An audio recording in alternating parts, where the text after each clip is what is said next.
स्वागत है आप सभी का राजस्थान के करंट अफेयर्स में। राजस्थान के करंट अफेयर्स की सीरीज में हम लाए हैं सुजस ई बुलेटिन 1 दिसंबर 2024। राजस्थान के माननीय मुख्यमंत्री की अध्यक्षता में राज्य मंत्रिमंडल की बैठक हुई और इस बैठक में कई महत्वपूर्ण निर्णय लिए गए। इस बैठक के अंदर अवैध रूप से धर्मांतरण रोकने के लिए राजस्थान सरकार विधेयक लाएगी। माननीय मुख्यमंत्री श्री भजन लाल जी शर्मा की अध्यक्षता में शनिवार को मुख्यमंत्री कार्यालय में आयोजित मंत्रिमंडल की बैठक में प्रदेश के औद्योगिक और आर्थिक विकास को गति देने के लिए 9 नई नीतियों के अनुमोदन, 7वें राज्य वित्त आयोग के गठन, बीकानेर और भरतपुर में विकास प्राधिकरणों के लिए अध्यादेश लाने और खेमराज समिति की सिफारिशों के अनुरूप राजस्थान सिविल सेवा पुनरीक्षित वेतन नियम 2017 में संशोधन, विभिन्न सेवा नियमों में संशोधन, Rajasthan prohibition of unlawful conversion of religion bill 2024 लाने सहित प्रदेश के विकास से जुड़े कई महत्वपूर्ण फैसले लिए गए। वहीं पर उप मुख्यमंत्री डॉक्टर प्रेमचंद्र बेरवा एवं विधि एवं विद्या कार्य मंत्री श्री जोगाराम पटेल ने पत्रकार वार्ता में बताया कि राज्य में औद्योगिक विकास के लिए अनुकूल वातावरण बनाने, प्रदेश को एक्सपोर्ट हब बनाने और स्थानीय पर्यटन, छोटे उद्योगों, स्थानीय शिल्प एवं कारीगरी हथकरघा एवं जिला एक उत्पाद को बढ़ावा देने के लिए राजस्थान एमएसएमई नीति, निर्यात संवर्धन नीति, एक जिला एक उत्पाद नीति, राज्य पर्यटन इकाई नीति एवं एकीकृत क्लस्टर विकास योजना को मंजूरी दी गई। अब जो भी 9 नीतियां हैं और 7वां जो वित्त आयोग है और जो एमएसएमई नीति है उसके बारे में हम विस्तृत से जानकारी प्राप्त करेंगे। सबसे पहले विधेयक, धर्मांतरण रोकने के लिए विधेयक। देखिएगा, बल और छल पूर्वक जो धर्मांतरण होता है उसको रोकने के लिए विधेयक जारी करने जा रही है राजस्थान सरकार। राज्य में प्रलोभन अथवा कपट पूर्वक धर्मांतरण के प्रयासों को रोकने के लिए the Rajasthan prohibition of unlawful conversion of religion bill 2024 विधानसभा में लाया जाएगा। अभी राज्य में अवैध रूप से धर्मांतरण को रोकने के संबंध में कोई विशिष्ट कानून नहीं है, इसलिए मंत्रिमंडल की बैठक में विचार कर इसके प्रस्ताव का अनुमोदन किया गया है। इस विधेयक के कानून बनने के उपरांत कोई व्यक्ति या संस्था किसी व्यक्ति पर मिथ्या निरूपण, कपट पूर्वक, बल पूर्वक, अनुचित प्रभाव आदि का प्रयोग कर धर्म परिवर्तन नहीं करवा सकेंगे। अगर कोई व्यक्ति अथवा संस्था ऐसा कृत्य करते हैं तो उन्हें कठोर दंड दिया जाएगा। इस विधि में अपराध गैर जमानती और संज्ञेय होंगे। अगर कोई व्यक्ति विधि विरुद्ध धर्म परिवर्तन कराने के उद्देश्य से विवाह करता है तो पारिवारिक न्यायालय ऐसे विवाह को अमान्य घोषित कर सकता है। अन्य कई राज्यों में जबरन धर्मांतरण को रोकने के लिए पहले से ही कानून अस्तित्व में है। अब हम पढ़ेंगे इसके अंदर खेमराज समिति ने जो 7वें वेतन आयोग के बारे में जो सिफारिशें जो दी है और जो विसंगतियां दी है और इन विसंगतियों का जो निराकरण किया है वो निम्न प्रकार है। देखिएगा, खेमराज समिति ने सिफारिशों के अनुरूप वेतन विसंगतियों का निराकरण किया है। सेवानिवृत्त आईएएस श्री खेमराज चौधरी की अध्यक्षता में गठित कर्मचारी वेतन विसंगति परीक्षण समिति की वेतन विसंगति दूर करने, वेतन सुधारों तथा पदोन्नति के अतिरिक्त अवसर उपलब्ध कराने संबंधित सिफारिशों को मंत्रिमंडल ने मंजूरी प्रदान की है। वित्त एवं विनियोग विधेयक पर चर्चा के दौरान मुख्यमंत्री श्री भजन लाल जी शर्मा ने वेतन विसंगतियों एवं वेतन सुधार संबंधित सिफारिशों को लागू करने की घोषणा की थी। नेक्स्ट देखिएगा, प्रदेश में जो 9 नीतियां मंजूरी में आई है औद्योगिक और आर्थिक विकास की रफ्तार के लिए वो निम्न प्रकार है। सबसे पहले है एमएसएमई नीति। वैश्विक प्रतिस्पर्धा के लिए छोटे उद्यमों को तैयार करने के लिए एक नीति लाई गई है, राजस्थान एमएसएमई नीति 2024। राज्य के एमएसएमई उद्यमों को वैश्विक प्रतिस्पर्धा के योग्य बनाने के सहायक सिद्ध होगी। इसमें ऋण का अतिरिक्त 2% ब्याज अनुदान, एमएसएमई एक्सचेंज से धन जुटाने पर 15 लाख रुपए तक सहायता, एडवांस टेक्नोलॉजी और सॉफ्टवेयर पर 5 लाख रुपए का अनुदान दिया जाएगा। क्वालिटी सर्टिफिकेशन और आईपीआर पर 3 लाख रुपए तथा पुनर्भरण सहायता, विपणन के लिए आयोजन में 1.5 लाख रुपए तक अनुदान, डिजिटल उपकरणों पर 50,000 रुपए तक का पुनर्भरण और ई कॉमर्स प्लेटफॉर्म फीस पर अधिकतम 50,000 रुपए तक का पुनर्भरण का प्रावधान दिया गया है। अगली नीति है निर्यात संवर्धन, उद्यमियों को निर्यातक बनाने के लिए प्रोत्साहन। राज्य सरकार की मंशा अगले 5 वर्षों में प्रदेश के निर्यात में 1.50 लाख करोड़ रुपए तक वृद्धि लाने की है। इसी लक्ष्य को ध्यान में रखते हुए अनुमोदित की गई राजस्थान निर्यात संवर्धन नीति 2024 में निर्यात को बढ़ावा देने के लिए अनेक प्रावधान किए गए हैं। देखिए प्रावधान कौन कौन से हैं। मुख्यमंत्री निर्यात वृद्धि अभियान चलाकर उद्यमियों को निर्यातक बनाने के लिए प्रोत्साहित भी किया जाएगा। इस नीति में निर्यातकों को दस्तावेजीकरण पर 5 लाख रुपए तक सहायता, अंतर्राष्ट्रीय आयोजन में भागीदारी पर 3 लाख रुपए तक का अनुदान, सर्टिफिकेशन पर 75% पुनर्भरण होगा, यानी कि 75% पुनर्भरण, तकनीकी अपग्रेडेशन पर 50 लाख रुपए तक की सहायता, ई कॉमर्स प्लेटफॉर्म फीस पर 2 लाख रुपए तक का पुनर्भरण किया जाएगा। देखिए नेक्स्ट नीति AVGC XR एनिमेशन गेमिंग के क्षेत्रों में स्थानीय प्रतिभाएं निखरेगी। राज्य सरकार की बजट घोषणा को पूरा करते हुए animation, visual effects, gaming, comics और एक्सटेंडेड रियलिटी के क्षेत्र में स्थानीय प्रतिभाओं, राज्य की संस्कृति एवं स्थानीय संसाधनों को बढ़ावा देने के लिए राजस्थान AVGC XR नीति 2024 लाई जा रही है। इस नीति में राज्य में बनने वाले एनिमेशन फिल्मों, गेम्स एवं कॉमिक्स को उत्पादन अनुदान देने के प्रावधान किया गया है। स्थानीय संस्कृति और सामग्री निर्माण पर ध्यान केंद्रित करने वाले स्टार्टअप्स और उद्यमों को अतिरिक्त प्रोत्साहन दिया जाएगा। इस क्षेत्र में नवाचार को बढ़ावा देने के लिए अटल इनोवेशन स्टूडियो और एक्सेलेरेटर स्थापित किए जाएंगे। ये स्टूडियो कोडिंग, VFX लैब एवं एडवांस कंप्यूटिंग सुविधाओं से लैस होंगे। नेक्स्ट नीति देखिए एक जिला एक उत्पाद, एक जिला एक उत्पाद, विशिष्ट उत्पादों और शिल्पों को मिलेगा बढ़ावा। राज्य के जिलों के विशिष्ट उत्पादों और शिल्पों को बढ़ावा देने के लिए राजस्थान एक जिला एक उत्पाद नीति 2024 ODOP को स्वीकृति प्रदान की गई है। इस नीति में नवीन सूक्ष्म उद्यमों को 25% या अधिकतम 15 लाख रुपए तक, लघु उद्यमों को 15% या अधिकतम 20 लाख रुपए तक मार्जिन मनी अनुदान सहायता दी जाएगी।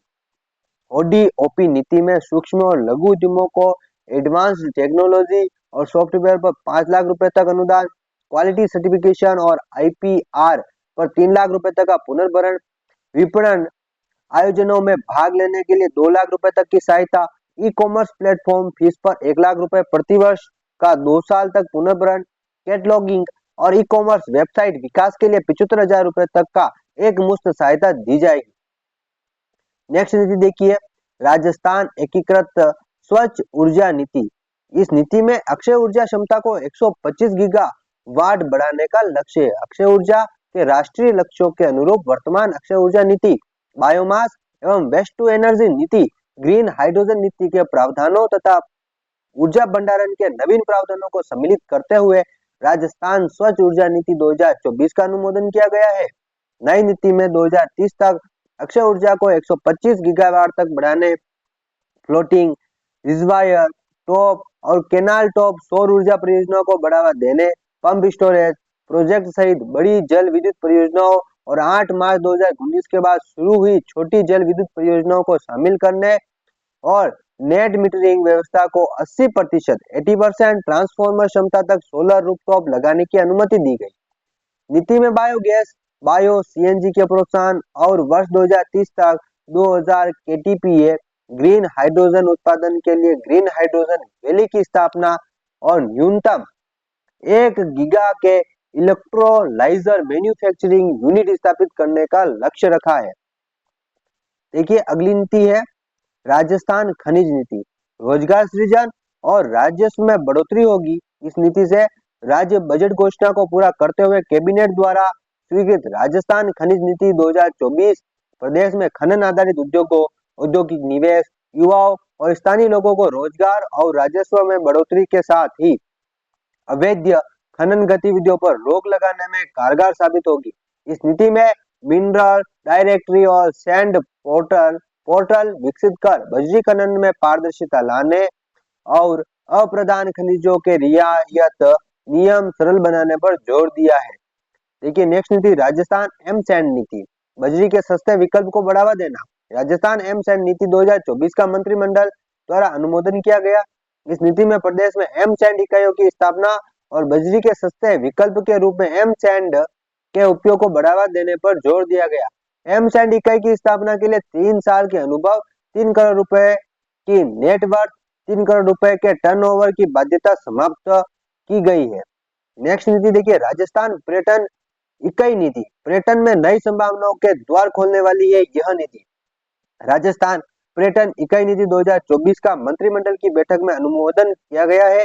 नई नीति में eco tourism unit, film city, heritage restaurant, hotel, housing, indoor outdoor play zone, एकीकृत पर्यटन विलेज, मोटल, वेसाइट सुविधाएं, रिसोर्स हाउसिंग, ग्रामीण पर्यटन इकाई और पर्यटन स्टार्टअप जैसी नई पर्यटन इकाइयों को जोड़ा गया है। इस नीति में न्यूनतम 100 करोड़ रुपए नया निवेश करने वाली पर्यटन इकाई परियोजनाओं को राजकीय भूमि आवंटित किए जाने का प्रावधान किया गया है।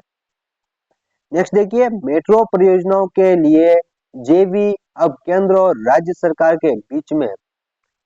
मेट्रो रेल के विकास में तेजी लाने के उद्देश्य से केंद्र सरकार के साथ 50-50 संयुक्त उद्यम कंपनी अब केंद्रीय आवासन एवं शहरी कार्य मंत्रालय के सुझाव पर राज्य सरकार और केंद्र सरकार के मध्य स्थापित की जाएगी।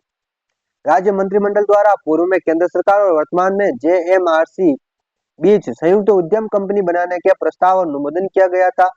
कैबिनेट के अनुमोदन के पश्चात अब केंद्र सरकार को पुनः विस्तृत प्रस्ताव भिजवाया जाएगा और जेवी कंपनी को मूर्त रूप दिया जाएगा। प्रदेश की निर्माणाधीन एवं भविष्य की सभी मेट्रो रेल परियोजनाओं को इस जेवी के माध्यम से लागू किया जाएगा। राज्य की वर्तमान और भविष्य के सभी मेट्रो रेल परियोजनाओं का निर्माण किया जाएगा। संचालन और रखरखाव का अधिकार नई जेवी कंपनी के पास होगा।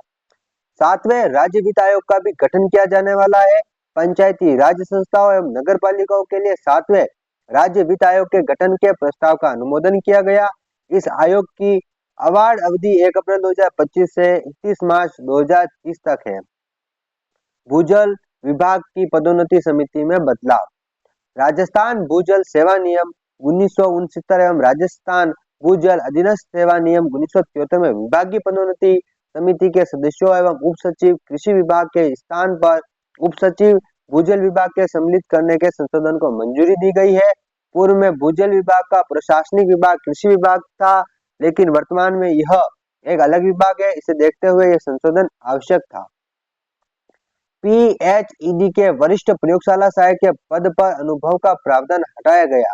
जन स्वास्थ्य अभियांत्रिकी विभाग में वरिष्ठ प्रयोगशाला सहायक के पद पर सीधी भर्ती के लिए वांछित अनुभव संबंधी योग्यता के प्रावधान को विलोपित करने की मंजूरी दी गई। अब तक वरिष्ठ प्रयोगशाला सहायक पद पर भर्ती में प्रयोगशाला कार्य में अथवा वाटर एवं सीवरेज एनालिसिस कार्य में अनुभव रखने वालों को वरीयता दिए जाने का प्रावधान था। इस प्रावधान को हटाने के निर्णय से वरिष्ठ प्रयोगशाला सहायक पद पर भर्ती शीघ्र प्रारंभ हो सकेगी। इसके साथ ही अब वरिष्ठ प्रयोगशाला सहायक के 25% पद सीधी भर्ती से एवं 75% पद पदोन्नति से भरे जाएंगे। अब तक सीधी भर्ती और पदोन्नति के पदों का अनुपात 50-50% था। संविदा सेवा नियमों में हुआ संशोधन। Rajasthan contractual appointment to civil post rules 2022 के तहत नियुक्त कार्मिकों को भी अब राज्य कर्मचारियों की भांति ही 2 तारीख को 1 जुलाई और 1 जनवरी को वार्षिक पारिश्रमिक वृद्धि का लाभ मिल सकेगा। इस संबंध में की गई राज्य बजट घोषणा को पूरा करते हुए Rajasthan contractual appointment to civil post rules 2022 में संशोधन का अनुमोदन किया गया। इस संशोधन से इन नियमों के अंतर्गत नियुक्त कार्मिकों को प्रथम वार्षिक पारिश्रमिक वृद्धि 1 वर्ष से पहले ही प्राप्त हो सकेगी तथा सभी संविदा कार्मिकों को आगामी वार्षिक पारिश्रमिक वृद्धि के दिनांक नियुक्त अवधि के अनुसार एक समान दी जाएगी। एनटीटी अध्यापकों का कैडर राजस्थान शिक्षा सेवा नियम में 2021 में शामिल होने वाला है। राजस्थान शिक्षा राज्य एवं अधीनस्थ सेवा नियम 2021 के प्रावधानों में संशोधन कर पूर्व प्राथमिक शिक्षा अध्यापक एनटीटी के पदों पर इसमें ग्रुप ई प्री प्राइमरी विंग जोड़कर सह वर्गीकरण किया जाएगा। इस कैडर का प्रारंभिक पद पूर्व प्राथमिक शिक्षा अध्यापक रखा गया। ये सभी पद 100% सीधी भर्ती से भरे जाने का प्रावधान किया गया है। पूर्व प्राथमिक शिक्षा अध्यापकों की पदोन्नति 5 वर्ष के अनुभव के बाद पूर्व प्राथमिक शिक्षा अध्यापक ग्रेड 2 पर, पूर्व प्राथमिक शिक्षा अध्यापक ग्रेड 2 की पदोन्नति 5 वर्ष के अनुभव के बाद पूर्व प्राथमिक शिक्षा अध्यापक ग्रेड 1 एवं पूर्व प्राथमिक शिक्षा अध्यापक ग्रेड 1 के पदोन्नति 5 वर्ष के अनुभव के बाद पूर्व प्राथमिक वरिष्ठ अध्यापक के पद पर हो सकेगी। जैसलमेर जिले में सीमा पर सड़क के लिए भूमि का हुआ आवंटन। जैसलमेर जिले में भारत पाक सीमा पर लेटरल सड़क के निर्माण के लिए केंद्रीय लोक निर्माण विभाग को 28282.15 हेक्टेयर राजकीय भूमि आवंटन करने के प्रस्ताव को मंत्रिमंडल की बैठक में मंजूरी प्रदान की गई। यह भूमि सम तहसील में स्थित 23 सीमावर्ती राजस्व ग्रामों में आवंटित की जाएगी। इस लेटरल सड़क का निर्माण भारत पाक बॉर्डर की निगरानी में विशेष सामरिक महत्व को देखते हुए किया जाएगा। आयुर्वेद, यूनानी, होम्योपैथिक चिकित्सा अधिकारी भर्ती अब आरपीएचसी से होगी। नियमों में समरूपता लाने के उद्देश्य से आयुष विभाग में आयुर्वेद, यूनानी, होम्योपैथिक चिकित्सा अधिकारियों के पदों पर अब आरपीएचसी के माध्यम से भर्ती परीक्षा आयोजित किया जाने का चयन किया जाएगा। इस संबंध में सेवा नियमों में संशोधन को मंजूरी दी गई। अब तक आयुष विभाग में इन पदों पर भर्ती शैक्षणिक योग्यता के प्राप्तांकों और बोनस के आधार पर होती रही है। आरएसी और एमबीसी कांस्टेबल के पदों पर शैक्षणिक योग्यता सीनियर सेकेंडरी। आरएसी और एमबीसी कांस्टेबल पद पर भर्ती के लिए शैक्षणिक योग्यता में बदलाव करते हुए इसे सीनियर सेकेंडरी किया जाएगा। इसे देखते हुए राजस्थान पुलिस अधीनस्थ सेवा नियम 1989 के संगत नियमों में संशोधन को मंजूरी दी गई। इससे समान पात्रता परीक्षा के तहत राजस्थान पुलिस अधीनस्थ सेवा के कांस्टेबल पद के साथ ही आरएससी और एमबीसी कांस्टेबल भर्ती भी की जा सकेगी। किशनगढ़ में ईएसआईसी अस्पताल के लिए भूमि का हुआ आवंटन। अजमेर जिले के किशनगढ़ में कर्मचारी राज्य बीमा निगम का 100 बेड वाला अस्पताल खोलने के लिए निःशुल्क भूमि आवंटन की स्वीकृति भी कैबिनेट बैठक में दी गई। ईएसआईसी अस्पताल के राजस्व ग्राम सड़क बी में 20,300 वर्ग मीटर भूमि आवंटित की जाएगी। नेक्स्ट देखिएगा, लैंड कन्वर्जेशन रूल्स 2007 में हुआ संशोधन। Most important, land conversation rules 2007 में हुआ संशोधन।